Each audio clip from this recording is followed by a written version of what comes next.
Today on Plug and Play and Review, we're checking out the 2006 Tech2Go release of Teenage Mutant Ninja Turtles Battle for the City.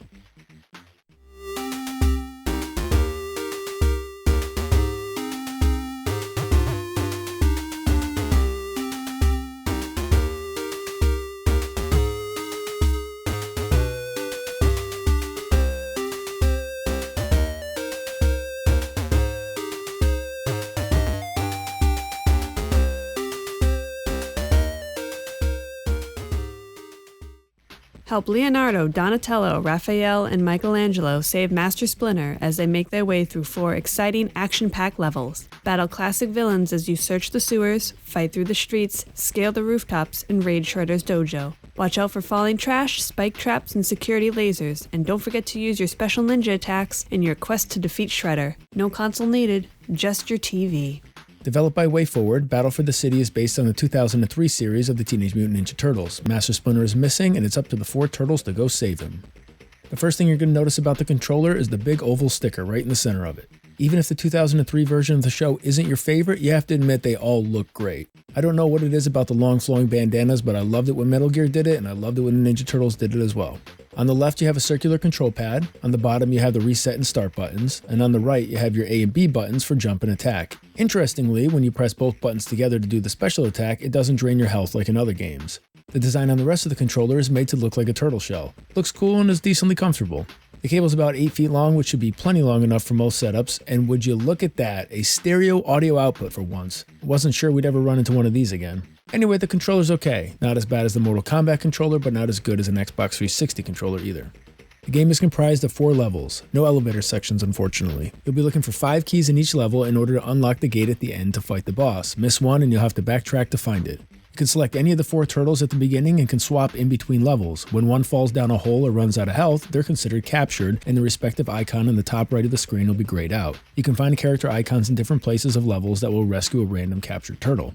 I'm not sure if there are any real big differences between the turtles. I can tell you that this is not like the original NES game with Donatello and the 3 Expendabros, as they are all viable options this time around. Leo, Mikey, and Raph do have an arc to their swing which allows them to hit enemies on the level above, and for some reason Mikey and Raph can kill enemies in a single combo on the rooftops in hard mode. Not sure if that's a coding error or what's going on there. Anyway, feel free to try them all or keep picking your favorite. The turtles can wall climb and jump off the sides of the screen to get away from enemies. Pipes, clotheslines, and fire escapes can be grabbed onto and used to get across large gaps. Just jump towards them and you'll automatically hang on. The weird thing is that you can only grab on while jumping up to them. If you drop down, you'll just go through it. There are 2 modes of play, Story Mode and Time Challenge, and 2 difficulty levels, Normal Mode and Hard. Story Mode is the typical way to play the game. There are comic book style panels before each level that give you a bit of story. They are pretty blurry, but we're not talking about reading War and Peace here, so you'll get the gist. The Time Challenge gives you the same difficulty choices, but you'll only play through a single stage of your choosing with the dialogue panes removed. The game will time your run and award you a title after you completed the level, depending on your end time, between Turtle Soup, Dojo Rookie, Shell Kicker, or Master Ninja. The differences between normal and hard mode are the amount of damage that enemies and hazards do, somewhere around double damage, the amount of damage enemies take to kill, an extra hit or 2, and the amount of health that health boxes replenish, up to half instead of refilling the entire thing.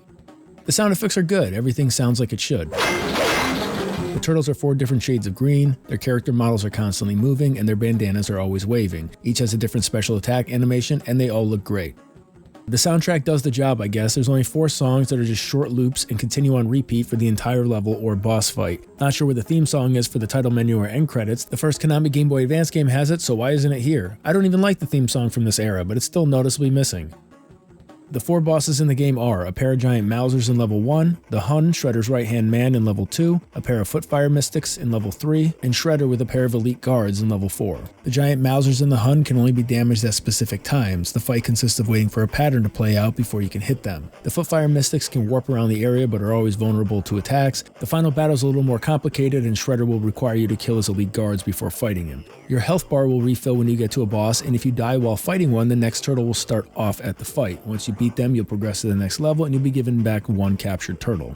Overall, the Ninja Turtles had a great run in video games. Throughout the 80s, 90s, and 2000s, Konami did a fantastic job making various styles of games spanning arcades, consoles, and handhelds. with a few of them still being some of the most popular on their respective hardware. However, I wouldn't be surprised if a lot of people don't even know that this game exists. It isn't even listed on Wayforward's website, and it wasn't released officially anywhere else. It'll take you about 18 minutes to beat the 4 stages when you get the hang of everything. I'd normally say that's too short, but there's not a whole lot going on here to begin with. It doesn't rehash levels again and again for padding, doesn't palette swap enemies for the illusion of variety, and it doesn't overstay its welcome. That being said, there is room for expansion here. Another couple levels would have been appreciated. I've beaten this around 50 times now on both normal and hard modes. Normal is a bit on the easy side, but hard just becomes too tedious and annoying. Due to the extra damage, it's very easy to lose all 4 turtles in the first boss fight. Add that to the enemies taking more hits to kill, which in turn throws off the rhythm and flow of the game, and the less health refilled from pickups, and my god, sections like the rooftop can become a nightmare. If there was just one difficulty that was a balance of the two, I think that would be all that this game needs.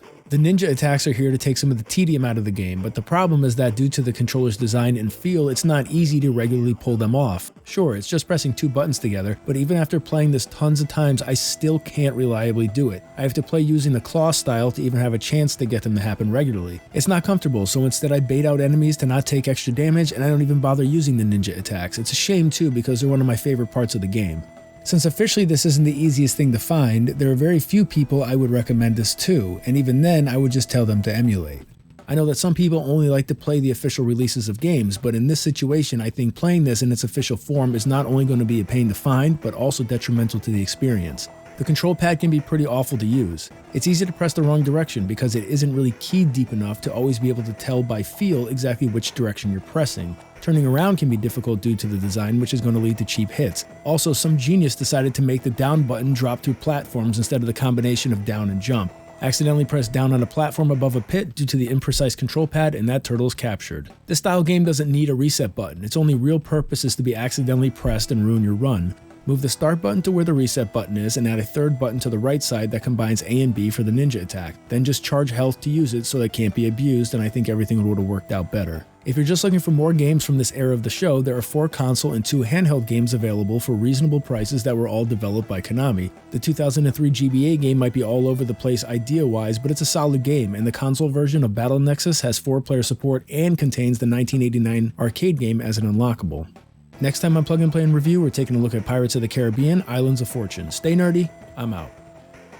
Getting your nerd on, getting your nerd on, getting your nerd on.